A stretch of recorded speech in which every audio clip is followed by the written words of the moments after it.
হবে ঝিঙে চিংড়ি, তাই চিংড়ি মাছটা ভেজে রাখলাম। কড়াইয়ে তেল দিলাম, এবার দেবো জিরে আর তেজপাতা, কড়াইয়ে দিয়ে দিলাম। এবার দিলাম পেঁয়াজ,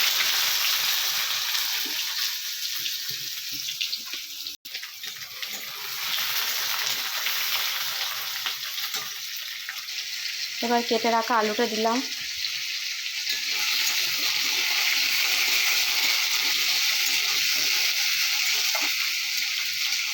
তো ভাজা ভাজা হোক। এবার হলুদ দিলাম, লবণও দিয়ে দিলাম, নাড়াচাড়া করে দিয়ে একটু ঢাকা দিয়ে দিলাম। এরপরে ঝিঙে, কাঁচা লঙ্কা, টমেটো এর মধ্যে দিয়ে দেবো, নাড়াচাড়া করে একটু ঢাকাটা দিয়ে দেবো। এবার চিংড়ি মাছটা দিয়ে দিই এর মধ্যে।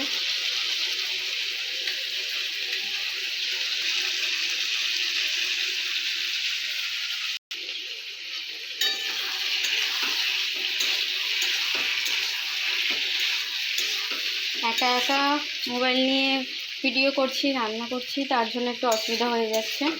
আমার তো আর কেউ নাই যে আমার ফোনটা একটু ধরবে।